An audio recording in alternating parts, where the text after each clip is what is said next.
सब के सब हमें एक बेसिक रिमाइंडर सबक दे रहे होते हैं। अल्लाह ताला उलमा के दर्जात बुलंद करे, पूरी पूरी उम्रें दे रहे हैं कि भैया मकसद से ना हट जाना।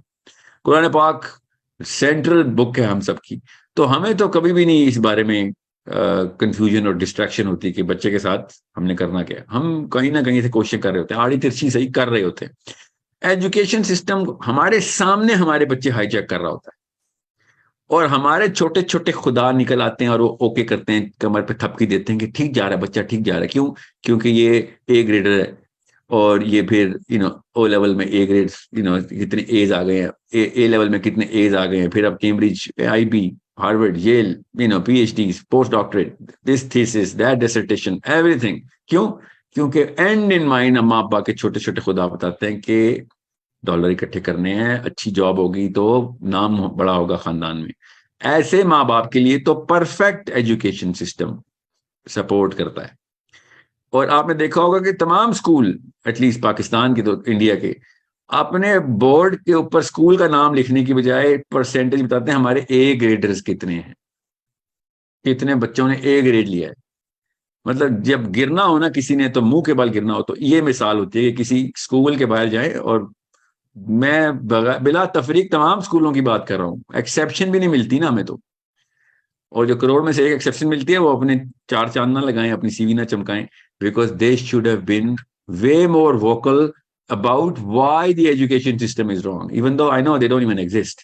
But even if they did exist, where is the voice? Where is the training that we all needed when we were, choosing uh, the next 10 years of my child? अगले 10 साल के क्या करोगे तुम? अब मैं उन सोशल इश्यूज की तरफ अभी नहीं जाऊंगा, क्योंकि मेरा सब्जेक्ट इस वक्त साइकोलॉजी है। मैं सोशियोलॉजी की तरफ नहीं जा रहा। सोशल इश्यूज, अगर किसी जगह पे बीमारी का गढ़ क्रिएट करना हो ना, वो जोहर जहां पे असली वायरस पलने हैं, तो वो इस एजुकेशन सिस्टम के साथ ब्लड टाइप मैच करता है। बिकॉज हर तरीके से वो वाली चीजें, एक टीचर को भी वो बीमारी लगी हुई होती है, और वो वही वाले बीमारियों को, वही वाले वायरसेस जो सोशल वायरसेस हैं, वो उधर हार्बर कर रहा होता है। और वहां पे सब लोग आ रहे होते हैं और अपने अपने बीमारियां प्रैक्टिस कर रहे होते हैं, और उनको रिकग्निशन मिल रही होती है। ये एक ऐसी बहस है जिसके ऊपर 10 सेशन भी करूं तो कम है, किसी और दिन करेंगे। इस वक्त मैं नफ्सियात को पिवट बना के पूरा का पूरा सेशन उसके अराउंड करने की कोशिश कर रहा हूँ कि human psychology, human chemistry, bio, जो आपकी बायोलॉजी है, वो क्या आवाज लगा रही है, गौर से समझ ले। पहली किस्त तो साइंस समझानी जरूरी है, क्योंकि हर जगह पे ना एक वकील निकल ही आता है।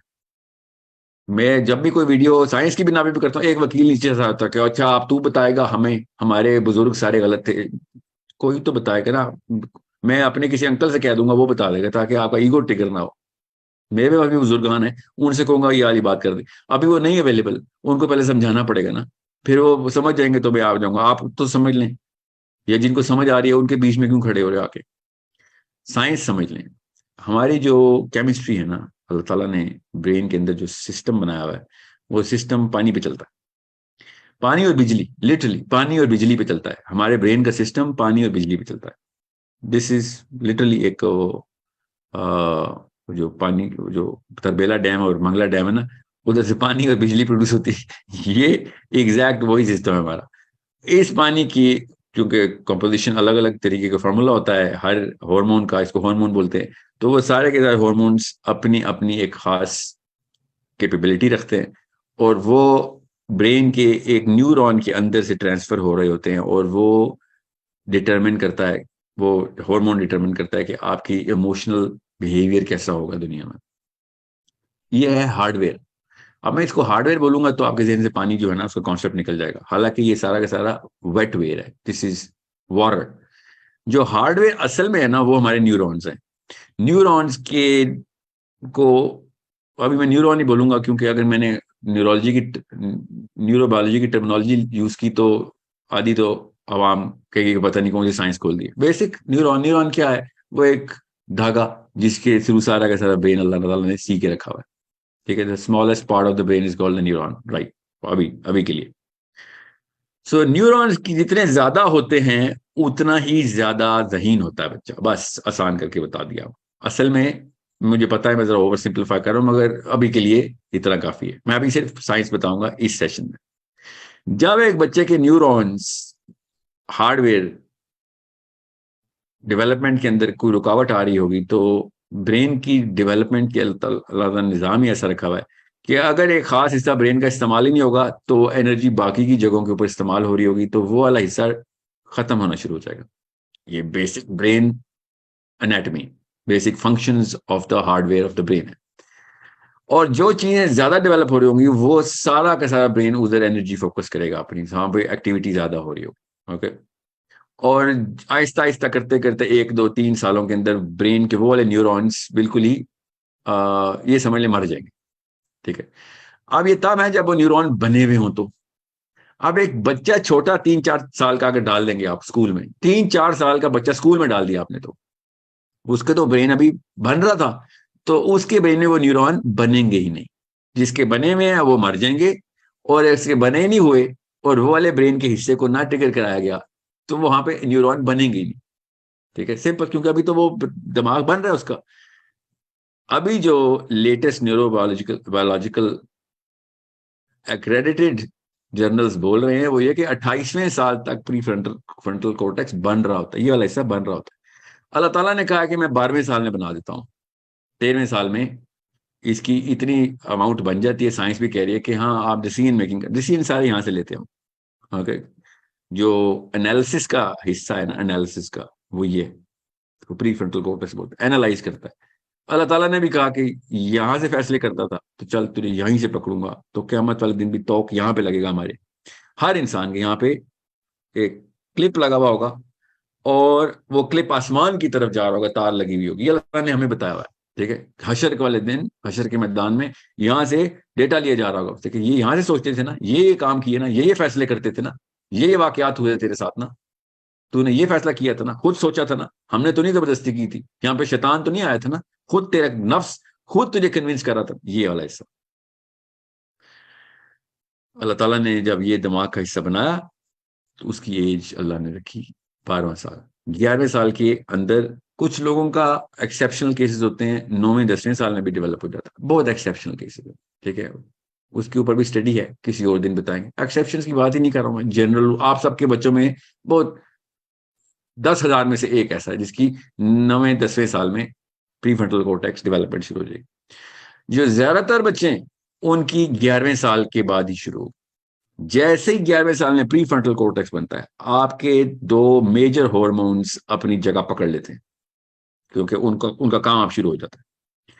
और जैसे ही वो हार्मोन्स ट्रिगर होते हैं, ऑल ऑफ अ सडन आपके जिस्म के अंदर बाकी की सारी उस हार्मोन की बेसिक एक्टिविटी स्टार्ट हो जाती है। सो हम चूंकि ब्रेन देख नहीं सकते, बाकी का जिस्म हमें नजर आ रहा होता है, तो हम उसको कहते हैं दी एज ऑफ पुबर्टी। असल में यहाँ पे वाकया हो रहा है, मगर चूंकि नजर नहीं आ रहा तो हम उसके ऊपर काम नहीं कर रहे। असल में यहाँ पे वाकया सेटिस्फैक्ट्री लेवल पे नहीं होता, और वो बच्चा फिर यहाँ के उस से डिसीजन सही नहीं कर सकता, या बहुत ही अच्छे ले रहा होता है मगर बाकी के मामला उसके खराब हो रहे हैं, जो भी सिचुएशन में होता है। या ये ठीक है और बाकी के हालात खराब है, या बाकी के हालात ठीक है और ये खराब है, मतलब इन अ जनरल इक्वेशन, तो वो फिर रिएक्टिव हो जाता है। और हर 2 नंबर साइकोलॉजिस्ट, चूंकि उसको ब्रेन स्टडी कराई नहीं जाती, वो तो साइकियाट्रिक मेडिसिन में कराई जाती है, तो वो कहता है टीनेजर है तो हाँ ये तो टेंट्रम्स थ्रो करेगा ही, इसके हॉर्मोन्स डेवलप हो रहे हैं। हालांकि उसको ये नहीं पता कि ये दिमाग कैसे डेवलप हो रहा है। हॉर्मोन्स तो पहले ही डेवलप थे, उनको जगह, उनको फंक्शनिंग लोब चाहिए थी, लोब अब बनना शुरू हुई है। अब वो लोब किसी काम से बन रही है, फ्रंटल लोब, वो काम नहीं कर सक रहा वो बच्चा, इसलिए वो इतना ज्यादा क्रैंकी और ग्रम्पी हुआ है और इतना ज्यादा इरिटेटेड रिबेलियस हुआ है। उसको अगर सही तरीके से चैनल किया जाता तो ये बेस्ट एज थी उस वक्त उसकी मोरालिटी को पूरी तरीके से एस्टेब्लिश कर देने की। अगर वो सही नहज पे ऑर्गेनिकली डेवलप हो रहा होता तो ये है वो असली मोमिन, जिसने सबसे पहले सबसे बड़े सवाल करने थे, क्योंकि एकदम डेटा आता है 1 साल के अंदर अंदर 23% ऑफ द ब्रेन एकदम डेवलप हो जाता है 1 साल के अंदर अंदर। इससे बड़ा वाकया पूरे के पूरे बायोलॉजी में नहीं है कि जब एक ह्यूमन मैमल का प्री फ्रंटल कॉर्टेक्स डेवलप होता है। अब जाहिर है पूरा का पूरा तो नहीं डेवलप होता, मगर इतना हो जाता है कि यू हैव नो आइडिया किस लेवल पे उसकी मेटामॉर्फोसिस, बिगर चेंज क्रिएट हुई है। वो इंसान ही कोई और था, शख्सियत ही कोई और थी, उसके अंदर के हालात, केमिस्ट्री कोई और थी, अचानक इन अ मैटर ऑफ डेज उसकी केमिस्ट्री बदल रही है, उसकी पर्सनैलिटी बदल रही है और उसकी पूरी हैयत तब्दील हो रही है। अब जो चेंज वो नई पोजीशन के ऊपर आ रहा है, वो उस पोजीशन की डिमांड्स को सेटिस्फाई करने के लिए आप लोगों से चीखें मारता है। हम लोग पूरी नहीं कर सकते, हमें नजर नहीं आ रहा अंदर क्या हो रहा है, तो हम उसके अगेंस्ट रेजिस्टेंस देते हैं। और जब वो रेजिस्टेंस देते हैं तो वो रिएक्टिव होता है, उसको हम कहना शुरू करते हैं तू बीमार है, तू टीनेजर है, तेरे साथ ये नेचुरल फिनोमेना होगा, कुछ सालों में तो ठीक हो जाएगा। हालांकि हम क्या कह रहे होते हैं, हम बीमार हैं, होना ये चाहिए, हम इतने बीमार हैं कि तुझे हमारी बीमारी नजर आना शुरू हो गई हैं और तुझे कुछ ही अरसे में बीमार कर देंगे, तो फिक्र ना कर, सब ठीक हो जाएगा, तू नहीं ठीक होगा, सब ठीक हो जाएगा, तू भी उतना ही गलत हो जाएगा जितना हम हैं, इसलिए सब ठीक हो जाएगा। ये है असलियत टीनेज डिसऑर्डर की। जब आपका डॉक्टर या साइकोलॉजिस्ट बोले ना कि यार टीनेजर तो ऐसे ही करते ही है, तो वो ये बता रहा था कि मैं और आप तो एक जितने बीमार हैं, बच्चा भी बीमार करने के लिए 1-2 साल दे देते हैं, नहीं मानता तो सजा दे देना। जैसे कि किसी जेल में कैदी के साथ सलूक किया जाता है, बच्चा उस वक्त अपने ऊपर वो वाला सलूक समझ रहा होता। अभी मैं सिर्फ साइंस बता रहा हूँ, टॉपिक एजुकेशन सिस्टम में याद रखिएगा। अब आपको साइंस समझनी चाहिए कि ये ब्रेन के साथ हो क्या रहा है, दिमाग की स्ट्रक्चर हार्डवेयर से गुजर रहा है। अब वापस आए, ये क्लाइमैक्स बताना जरूरी था ताकि आपको पता चले पीछे से क्या होता आ रहा है। When a child is at day 1 and when the child is at day 1000 days के अंदर अंदर more than 80% of the brain's cells create neurons, 80% neuron 1000 दिनों में क्रिएट होते हैं। ओके, इसको फर्स्ट 3 इयर्स बोलते हैं, तो चलें फर्स्ट 3 इयर्स बोल लें। मगर 1000 दिन का ऐसा ग्राफ है कि जीरो से बिलियंस न्यूरॉन्स क्रिएट होने 1000 दिन के अंदर अंदर, कितना बड़ा वाक्य है। उस दौरान अम्मा का जो, वालदा का जो फर्ज है वो आपको मैं बता नहीं सकता हूँ। पेरेंटिंग का इशू नहीं है, पेरेंटिंग का टॉपिक नहीं है मेरा मतलब है, इसलिए मैं इसको इस तफसील में नहीं जाऊंगा। हालांकि मेक और ब्रेक है, जितना मर्जी प्री फ्रंटल कोर्टेक्स बना लें, बाकी का हिस्सा बना ही नहीं हुआ तो प्री फ्रंटल कोर्टेक्स ने बेचारे ने क्या प्रोसेसिंग कर लेनी है। सो अगर बच्चा डम करना है तो ये पहले 1000 दिनों के अंदर कोई मेजर टीका लगा दें, डम हो जाएगा, परमानेंटली डम हो जाएगा। और अगर बच्चा इंटेलिजेंट करना है और उसका IQ 30 to 40 इंडेक्स पॉइंट्स के अंदर डिफरेंस में लेके आना है अपने और अपने हम असरों के, तो ये पहले 1000 दिन और 9वें साल से लेके 12वें और 13वें साल के बीच के ये 1000 दिन, 10, 11, 12, ये 1000 दिन और पहले 1000 दिन, ये 2000 डेज की वो जोन्स हैं कि आपका बच्चा या जीनियस हो जाएगा या परमानेंटली डम हो जाएगा। अच्छा बच्चा दोनों होंगे, बुरे बच्चे दोनों होंगे, अच्छे और बुरे की पर मत जाइएगा, ठीक है। पाकिस्तान पाकिस्तान नहीं खेल रहे हैं हम, इस वक्त साइंस बता रहे हैं। सो डम बच्चे भी तो अच्छे हो सकते हैं और इंटेलिजेंट बच्चे भी अच्छे हो सकते हैं, ठीक है। इस वक्त मैं आपको ये बता रहा हूँ हम डैमेज कैसे करते हैं, अभी मैं सिर्फ और सिर्फ IQ की बात कर रहा हूँ।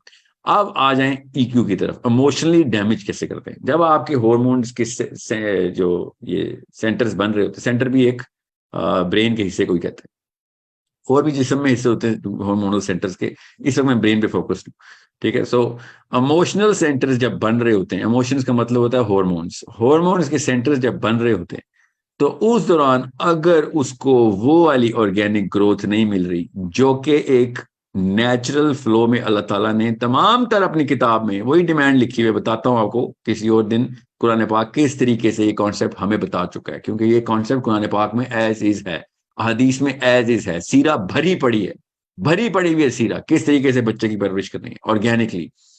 सो 3-4 मेजर हॉर्मोन्स एट प्ले हैं। अगर वो 3-4 मेजर हॉर्मोन्स सही तरह डेवलप नहीं हुए और सही तरह डायरेक्ट नहीं हुए, दोनों बातें याद रखनी है आपने, सही तरह डेवलप नहीं हुए या सही तरह डायरेक्ट नहीं हुए, तो दोनों केसेस में आपने अबू जहल क्रिएट कर दिए, गारंटीड। क्योंकि अब मैं इमोशंस की बात कर रहा हूं, वो डम है या इंटेलिजेंट है ये मैंने IQ के अंदर बात की, वो हार्डवेयर की बात है। जो जो आपके इमोशनल सेंटर्स हैं वो अगर सही तरह क्रिएट नहीं हुए या फिर डायरेक्ट नहीं हुए, तो इतना सेल्फिश, सेल्फ सेंटर्ड, नार्सिसिस्टिक बच्चा आप पाल रहे हैं, या फिर इतना overly confident in terms where he is not supposed to be in, he's going against the scales of fairness, या फिर इतना अंडर कॉन्फिडेंट और इंफीरियोरिटी कॉम्प्लेक्स का बच्चा पाल रहे हैं देखो एग्जैक्ट दूसरे दोनों स्पेक्ट्रम्स होते हैं कि उसके सेंटर्स डेवलप ही नहीं होने दे रहे, और हो रहे हैं तो इतने मिसडायरेक्टेड है कि वो सेल्फ विक्टिमाइजेशन के अंदर घुस जाता है। इमोशंस ये काम करते हैं, ये दोनों काम यकमुश्त करने की मशीन को पाकिस्तानी अम्मी बोलते हैं या पाकिस्तानी अब्बू, और इसको तेज करने की मशीन को पाकिस्तान की उस्तानी बोलते हैं। ये दोनों आईक्यू डैमेजिंग, ईक्यू डैमेजिंग और मोरालिटी क्रैश कर देने का कोर्स कराना हो तो हम एजुकेशन सिस्टम के अंदर ये तीन मोहरे छोड़ दें। तीन मोहरे कौन है? तीन मोहरे हैं अम्मी, अब्बू और मैडम। ठीक है, चाहे वो मुताला पाकिस्तान की हो, चाहे वो इस्लामियात की हो, फिजिक्स की हो, बायोलॉजी की हो, जो भी हो, उसको ये नहीं पता कि कौन सी मशीन उसके सामने है, तो वो जो भी करेगी तो वही समझ लें डॉक्टर ने डॉक्टरी नहीं पढ़ी हुई, मगर हाथ में उसके स्कैपल है, छुरी है, और आप कहते हैं सीने में दर्द हो रहा है बस, और कुछ सर्जरी कर दे, तो उसने छुरी से खोलना है, जो कुछ नजर आना है, उसको नहीं पता कहाँ कहाँ पे दर्द, उसने सब कुछ निकाल लेना, या फिर कुछ ऐसी चीजें डाल देनी है कि उसके बाद आपको जितना मर्जी सी ले, आपने वापस उस बिस्तर से उठना नहीं। सो this is exactly what happens in a more intense way with the brain. दिमाग के साथ जब हम करते हैं काम, तब चूंकि दिमाग के ना मसाइल होते ऐसे हैं कि जब दिमाग ये वाला ऐसा उज्व है, बाकी के जितने भी उज्व है ना, वो मसला करें तो मरीज को दर्द होता है, ये याद रखिएगा, तकलीफ होती है, दिक्कत होती है। दिमाग ऐसा उज्व है कि इसमें अगर डैमेज हो जाए तो मरीज के आसपास जितने लोग हैं उनको दर्द होता है, उनको दिक्कत होती है, उनको तकलीफ होती है। ये इतना आउटबाउंड किस्म का उज्व है, इसमें मसला आएगा दुनिया को तबाह कर देगा, खुद ठीक होगा बाकी सबको मार देगा। और बाकी के उस जितने हैं कि जिसमें मसला आएगा तो दुनिया ठीक रहेगी, ये खुद बेचारा गया, चाहे गुर्दे हों, दिल हो, मैदा हो, फेफड़े हों, जो भी उज्व हो, ये इस मरीज को खुद डैमेज करता है। और दिमाग जब खराब हो जाए तो लोगों को डैमेज करता है, बीवी को डैमेज करता है, शोहर को डैमेज करती है, बच्चों को डैमेज करता है, बॉस को, सबॉर्डिनेट्स को, रिश्तेदारों को, दोस्तों को। ये वो इमोशनल साइड बता रहा हूं। So this is a problem where you need to understand. अभी मैं एजुकेशन सिस्टम को प्लेस करता हूं इसके अंदर। पहले मैं आपको साइंस समझा रहा हूं, ओके? पहली किस्त में साइंस ज्यादा होगी, अगली किस्त में इमोशनैलिटी ज्यादा होगी, और तीसरी किस्त में सोशियोलॉजी ज्यादा होगी। फिक्र नहीं करना, तीनों में एजुकेशन सिस्टम को मैं आपको प्लेस करके बताता हूं। अब आपके ब्रेन सेंटर्स अभी बन रहे हैं, अभी बने नहीं है, पहले 1000 दिन पूरे नहीं हुए, ठीक है? और आपकी अम्मी पहले से प्री स्कूल, डे केयर और वट जो भी प्लान बना रही है। तो उस वक्त जो ब्रेन सेंटर के, जो ब्रेन के जो न्यूरोनल फैब्रिक को कंस्ट्रक्ट करने की मशीन को फ्यूल चाहिए था, वो सिर्फ और सिर्फ उस बंदे के पास था जो सगा बाप या सगी माँ की लेवल की इंटेंसिटी रखता है कि वो ब्रेन के सेंटर्स के ऊपर काम कर सके through certain acts and behaviour, जो कि अल्लाह ताला ने फर्ज करार दे दिए, सीरा ने सुन्नत करार दे दी। वो अगर नहीं पूरे हो रहे तो आपके न्यूरॉन्स डेवलप ही नहीं हो रहे। सिंपल, आप साइंस के थ्रू बता रहा हूं आपको, मैं तो मुसलमान हूं इसलिए मैं आपको बता रहा हूं, अल्लाह और उसके रसूल ने पहले ही बता दिया था। मगर चले आप मुसलमान नहीं है, ये आप समझते हैं यार मौलवी वाली बात ना कर, तो चले गूगल करें, शाबाश, देखे न्यूरॉन्स डेवलप कैसे होते हैं बच्चे के, आपको पता चलेगा न्यूरोनल डेवलपमेंट फैक्ट्री में 3 मेजर हॉर्मोन्स का काम है, ओके? और तीनों के तीनों major hormones parasympathetic nervous system के थ्रू अपनी ऑप्टिमम फंक्शनैलिटी में आते हैं।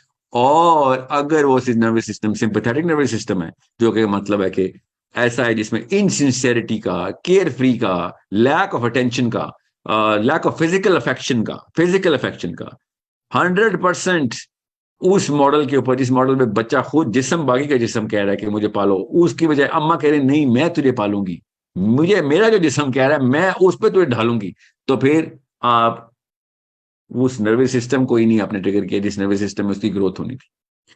सो यू नीड टू अंडरस्टैंड, जैसे ही बच्चा पहले 1000 दिन का आप स्कूल में डालते ना, मैंने फिर कहा पेरेंटिंग के ऊपर मैं फोकस नहीं कर रहा हूँ कि 60 आवर्स का पेरेंटिंग की ऐप के अंदर वीडियोस हैं, उसमें ये तफसील है। आई थिंक 4 आवर्स का सेशन है खाली पहले 1000 दिन के ऊपर, 4 आवर्स की टोटल डेप्थ है, स्लाइड चल रही है, वो अब जब ऐप आएगी इंशाल्लाह उसमें चलिए। या फिर हम एक और यूट्यूब चैनल ने मुझे अभी कॉन्ट्रैक्ट किया है कि आप पेरेंटिंग का टोटल चैनल हमारे साथ खोल लें, तो अगर वो साइन अप हो गया इंशाल्लाह भी उसमें आ जाएगा। अभी आपको हमने एजुकेशन सिस्टम के ऊपर फोकस करवाना है, okay? So where are we? We are when a child is going to go through daycare or pre-nursery, pre-daycare, post-daycare, pre-nursery, nursery, you know, before the age of 5 or before the age of 6, before the age of 4, बच्चा अगर घर के environment की बजाय उन लोगों में जा रहा है कि जिनके थ्रू उसको ये सेंस आ रही है कि these people are not going to be catering to my emotional demands and needs, तो वो कोपिंग मैकेनिज्म में चल जाता है कि ठीक है फिर मैं कोप करता हूँ, ठीक है आप सारे के सारे वो बंदे जो मेरे घर के नहीं है, तो मैं ये जैसे ये बिहेव करें मैं सब वो बिहेव करना शुरू कर देता हूँ। जैसे ही आपको उस एज में ये साइकोलॉजी मिलना शुरू हो जाए जो डे केयर में मिलती है, जो कि प्री स्कूल में मिलती है, तो आपका ब्रेन नेचुरली इस पूरे के पूरे साइकिल को परफेक्ट कर लेता है। आप फिर सारी उम्र इसी साइकोलॉजी के अंदर रहते हैं कि जो कुछ चल रहा है बस वही चलते रहना है, और जो भी अथॉरिटी फिगर आपके ऊपर आएगा उस वक्त आपने उसको वही वाला मनसब देना होता है कि जो असल में आपके अम्मा अब्बा का मनसब था। और एक्चुअली में यहाँ पे मनसब प्रैक्टिस करने के लिए अल्लाह ने मना किया हुआ है, मगर मैं चूंकि प्रैक्टिस कर रहे हैं हम सारे घर में इसलिए बता रहा हूँ। So mother gets replaced by any authority figure. अमूमी तौर पर डे केयर की टीचर नहीं होती, डे केयर की वो केयर टेकर्स होती हैं, जो भी नर्सेज होती हैं वहां पे। सो होता क्या है कि असल में यहाँ पे वो जो मनसबदारी है ना वो अल्लाह ताला ने मना की हुई थी। यहाँ पे सिर्फ अफेक्शन एंड अटेंशन देनी थी। ये नर्सिंग की एज है बच्चे की, यहाँ पे हायरार्की देनी ही नहीं थी। जैसे ही आप अदर देन सिबलिंग्स उसको डेली एक्सपोजर देना शुरू कर देंगे तो हायरार्की में एंटर हो जाएगा। और अगर आपका ब्रेन उस वक्त हायरार्की में एंटर हो गया कि जिस एज में ब्रेन अभी बना ही नहीं हुआ, तो फिर आप वो हायरार्की कभी भी नहीं टूटनी। एक्चुअली वो तो छोटा मसला है कि हायरार्की ना टूटे, वो हायरार्की की बेस के ऊपर जो हायरार्की है उसी के कंपार्टमेंट्स, जो demand of top of the hierarchy है वही डिमांड पूरी करने के लिए ब्रेन के जो कंपार्टमेंट्स चाहिए वही पूरे कर रहे होंगे। That's it. In other words you are doing the exact opposite of what the brain actually required. Brain के सारे लोब्स यकमुश्त डेवलप करने जरूरी थे। अब मसला यह है कि उस एज में तो लोब्स ही नहीं बन रही, अभी तो आपका बेसल गैंग्लिया प्रोड्यूस है, उसके ऊपर आउटर रिंग बहुत ही क्रूड फॉर्म में थोड़ा थोड़ा करके न्यूरॉन्स बना रही है। उस दौरान उसको माँ और बाप की सेल्फलेसनेस, टोटल अटेंशन, बिल्कुल बादशाह सलामत की तरह की ट्रीटमेंट चाहिए थी। लिटरली बादशाह की जिस तरीके से कनीज होती है वो भी कम सर्विस देती है जिस तरीके से माँ अपने बच्चे को सर्विस देती है, बाप अपने बच्चे को सर्विस देता है। फिजिकली अफेक्शनेट, हर वक्त सीने से लगा के रखना, जब भी उसको कोई मसला उसी वक्त भाग के उस वक्त पहुंच जाना। This is the first 3 years that human brain, ये कोई नखरा नहीं है इंसानी बच्चे का, ये उसकी जरूरत है। इसके पीछे बहुत बड़ी साइंस है जो कुरान पाक से साबित है। हमारा जो इकोसिस्टम का सीडीपी है ना, उसमें सबसे पहले हमने बायोलॉजी कॉन्सेप्ट डेवलपमेंट प्रोग्राम, तो बायोलॉजी के अंदर जो हमने सीडीपी रन किया था, तो वो आपने उसकी अल्लाह करे मैं वीडियो रिलीज कर सकूं आपके सामने, उनकी मीटिंग्स। इंसान वाहिद जानवर एनिमल किंगडम के अंदर आया है, इंसान एक वाहिद मखलूक है जो जानवरों के फाइलम में से जो भी मैमल्स हैं, तो मैं इंसान को जानवर नहीं कहना चाह रहा हूं क्योंकि इंसान जानवर नहीं है। बहरहाल इन बायोलॉजी तो हमारी मेक वही है जो कि बाकी के एनिमल्स की है कि हम भी मैमल्स हैं, हम भी खाना खाते हैं, हमारा भी वही ऑर्गेनिक ग्रोथ होती है। हम ऐसे करके नहीं दुनिया में आ जाते हैं, हम प्रॉपर एक प्रोसेस से एडल्ट बनते हैं। सो इंसान में वाहिद मखलूक है मैमल्स के अंदर जो कि प्री मैच्योर बर्थ लेता है। यहां से आपको समझ आएगा एजुकेशन सिस्टम को मैंने कैसे कनेक्ट करना है। दुनिया का कोई भी मैमल इतना कम अरसा अपनी माँ के पेट में नहीं रहता। दुनिया में कोई भी जानवर दुनिया में आता है तो आते ही अपने पैरों पे खड़ा हो जाता है और चलना शुरू कर देता है। देख लें आप, सिवाय इंसान के बाकी के सारों का, इसको एक खास पीरियड बोलते हैं बायोलॉजी में, वो पीरियड इतना थोड़ा है इंसान का कि जिसमें इंसान की डेवलपमेंट नहीं हुई होती। नेचुरल रिक्वायरमेंट में 2.5 साल, बायोलॉजी की रिक्वायरमेंट में 2.5 साल माँ के पेट में रहना चाहिए था बच्चा, मगर 9 महीने के बाद इंसानी बच्चा दुनिया में आता है और वो कहता है कि आप ये 2.5 साल पूरे करके दो। और साल, 1.25 साल इस तरह की जेस्टेशन पीरियड्स बाकी के मैमल्स के अंदर हम देखते हैं, और निकलता है और कहता है कि खाना दो बस, बाकी जो आप खा रहे हैं हम भी वही खाएंगे। गाय का बच्चा भी कहता है अम्मी जो आप खा रहे हैं हम भी खा लेते हैं। इंसानी बच्चा ऐसे नहीं कहता, घोड़े का बच्चा ही कहता है किधर जाना है चलो पीछे पीछे, मैं आप आगे के चले मैं पीछे पीछे चलता हूं। देखे था बाकी के मैमल्स। और इंसान क्या करता है कि मुझे तो यही नहीं पता तुम लोग कौन हो, मैं किधर आ गया हूं। खाने का मतलब क्या होता है? चलने का मतलब क्या होता है? ये he is an alien in this planet because we are all behaving in a totally different way and this child doesn't even know what behaviour is. गौर से समझें, ये वो 1000 दिन थे जो कि आपने पूरे करने थे, और आपने उन 1000 दिनों में से 600 दिन काम वाली को दे दिए, 200 दिन डे केयर की टीचर को दे दिए, बाकी के 85 दिन साल के क्लास टीचर को दे दिए। ये वो 1000 दिन हैं जो कि आपके दुनिया में सारे के सारे मैमल्स माँ के अंडर पलते हैं, और हमारे बच्चे यू नो टीचर और डे केयर और बीकन हाउस सिटी स्कूल की अम्मियों के अंडर पलते हैं। So you need to understand how big of a problem that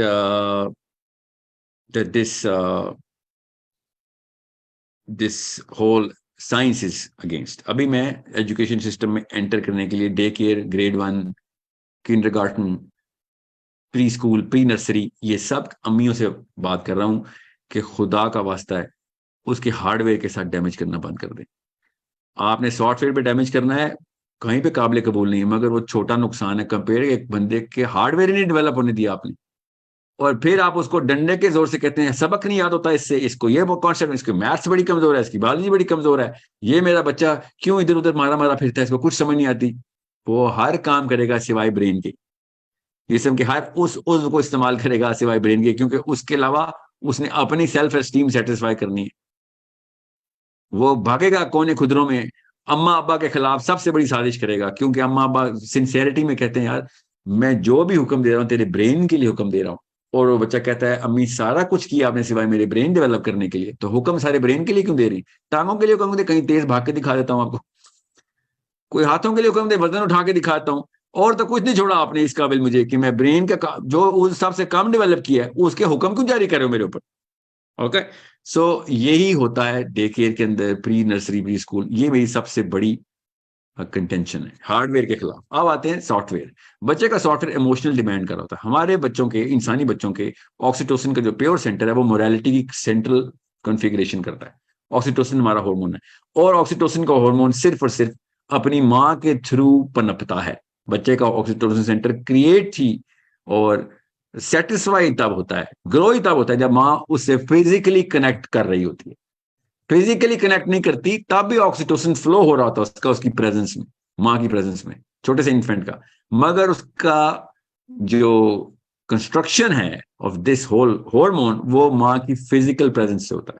जब माँ बच्चे को दूध पिला रही होती है, उसने उठाया होता है, हर जगह ले लेके फिर रही होती है, उसका हाथ पकड़ा होता है, उसको देख रही होती है, उसको साथ खेल रही होती है, बाप भी माँ भी, मगर माँ के थ्रू तो ये एक जादू हो रहा है जो कि अगर आपको एक खास ऐनक लगा के दूं जो कि इस्लाम ने हमें लगा के दी हुई है, तो आपको वो रेज नजर आएंगी कि माँ की प्रेजेंस से बाकायदा माँ के आंखों से निकलता हुआ, माँ के हाथों से निकलता हुआ ऑक्सीटोसिन उसके ब्रेन के अंदर वो तार से कनेक्शन एस्टेब्लिश कर रहा है, और वो ब्रेन के अंदर उसके ऑक्सीटोसिन का एक प्रोटीन का सेंटर है वो बड़ा होना शुरू हो रहा है। लिटरली ऐसे हो रहा है अगर आपको ये खास ऐनक पहना दूं तो।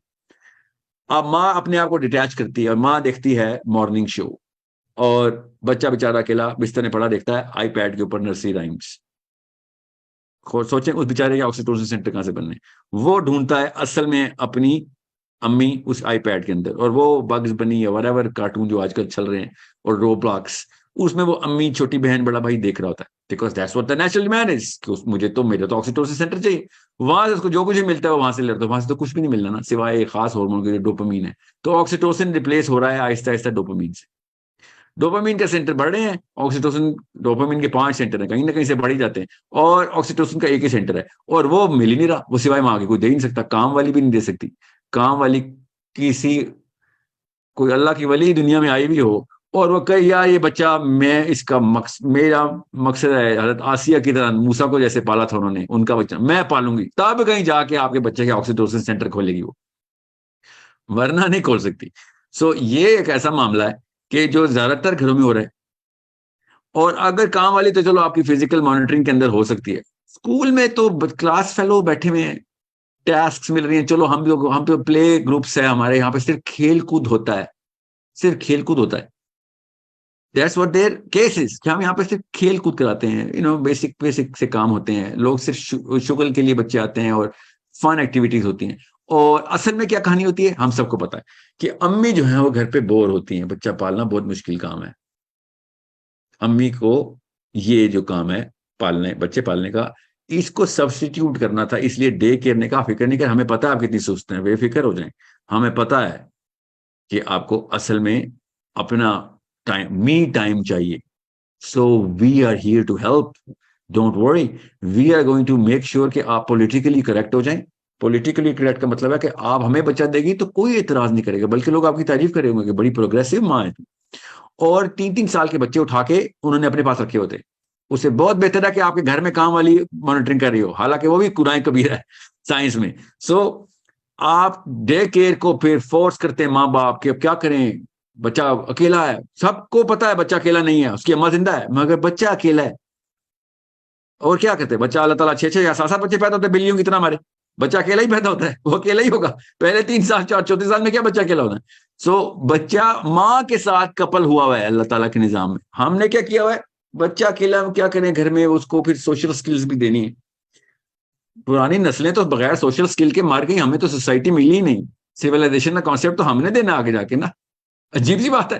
सोशल स्किल्स बाकी के लोग बगैर डे केयर और बगैर इस एज के अंदर स्कूल गए वो सोसाइटीज कैसे बना गई, सारे के सारे सोशियोलॉजी के लॉज तो अजलों के चले हुए आ रहे हैं। मोरालिटी तो अब दुनिया की, हमने तो बल्कि सिविलाइजेशन की सबसे गंदी स्टेज निकाली है जाके। हम देंगे सोशल स्किल्स, सोशल स्किल्स अल्लाह ताला खुद देंगे उसको, उसके ब्रेन को डेवलप होने दें। डे केयर, प्री नर्सरी और प्री स्कूल, खुदा का वास्ता है इस वजह से मत डालें कि बच्चा बोर हो रहा है घर पे। बच्चा बोर इसलिए हो रहा है बिकॉज आप कहीं और देख रही हैं। बच्चे के साथ फिजिकली खेलना कूदना असल में माँ का फर्ज है उस वक्त जब वो इन्फेंट है। दिस इज अ प्रॉब्लम जो कि आपने सॉल्व करनी है, किसकी, बच्चे की नहीं, अपनी। I'm talking to the mothers. You are suffering from a problem here. That little poor child doesn't even know what the problem is. उसको तो प्रॉब्लम अभी देनी है हमने। सो अपने आप को पूरी तरीके से इन्फेंट्स के ऊपर डायरेक्ट, पहले 1000 दिन का माइलस्टोन मिस कर दिया आपने, तो फिर मत रोइएगा कि बच्चे के साथ बाद में लाइफ, पूरी लाइफ में क्या हो रहा है। उसको हर जबान सीखने में मसला आएगा, हर सब्जेक्ट सीखने में मसला आएगा, हर दोस्ती करने में मसला आएगा, हर रिश्ता निभाने में मसला, हार्डवेयर ही नहीं बना हुआ अभी। अखलाकी बीमारियां बाद में बताऊंगा। सो अंडरस्टैंड कुदरत ने क्या इंतजाम किया, कुरान पाक ने, अल्लाह के नबी इस्लाम ने किस तरीके से उस इंतजाम को हमें समझाया, बताया कैसे करो। ये सारा का सारा मामला क्यों, ये 2 फ्लैग्स जो है ना, first 1000 days and the 1000 days between the age of 10 and 12, ये दो इस वक्त के आपके टेकआउट्स हैं। इसमें आपने देखना है, अभी मैंने आपको बताया पहले 1000 दिन में firing squad, day care, pre nursery education system का नया नया तोहफा। ये पुराना, ये तो एजुकेशन सिस्टम की मशीन ने, अभी एक बच्चा जना है ना डे केयर का और प्री नर्सरी का, प्री स्कूल का, all of these things were not even existent. I am not debating कि कैपिटलिज्म की वजह से ऐसे हो रहा है, बोझ पड़ गया है, और अभी छोड़ें, ये तो सब्जेक्ट मैटर नहीं, हम सबको पता है क्यों करते हैं हम। हमें बीमारियां कैपिटलिज्म की नहीं है, हमें बीमारियां आपस में अखलाक की हैं, आपस में ईमानियात की हैं। हमने एक दूसरे के कंपटीशन में काम किया हुआ है। सो कर लें compete, आपने लुई विटान और प्राडा के बैग की कंपटीशन करनी है, that's your problem, I don't care. But don't ruin the next human being in your own house and call yourself sincere। उसके साथ हार्डवेयर डैमेज तो मत करें, क्योंकि आप उसी स्टेटस को के पीछे इसको प्री नर्सरी में डाल रहे हैं। Because I am preparing my child for whatever big Harvard and Yale and whatever benchmarks that you set, even though 4 साल का बच्चा है वो भी हार्वर्ड एंड जेल की बातें करना बहुत बात की बात है। We all know why we do this to our kids, we all know that, we are just, बस खुद आंखें बंद की हुई हैं। दोनों एक जितने बीमार होते हैं, बताते नहीं कितने बीमार हैं, दो बीमार मिलते हैं तो वो क्या शेर है मेरे पाजी का, कहो दो ताजिराना दिल मुकाबिल जिस घड़ी आए, कहा ऐसे लगा दीनार ने दीनार को देखा। कि जब आप दोनों को एक ही बीमारी हो तो फिर नहीं बताते क्या बीमारी है, हम यूज टू हो जाते हैं। सो हम भी ये वाली रेस का हिस्सा बने हुए हैं। अभी मेरे पास जो वक्त है ना, वक्त वो कम है। प्री नर्सरी से मैं अब 10वें साल तक की जो असना है, द स्पैन, ह्यूमन ब्रेन का एजुकेशन सिस्टम में उसके साथ क्या हो रहा होता है, वो मैं आपको तफसील से बताऊंगा इंशाल्लाह अगली किस्त में। अभी 10 मिनट के लिए क्वेश्चंस लेते हैं। I have another session, I have a class actually. वो भी इमोशनल इंटेलिजेंस की क्लास है, so I have to really wrap up. We gonna do a series. ज्यादा किस्तें करनी पड़ी तो ज्यादा किस्तें कर लेंगे, फिक्र ना कीजिए। ओके, सो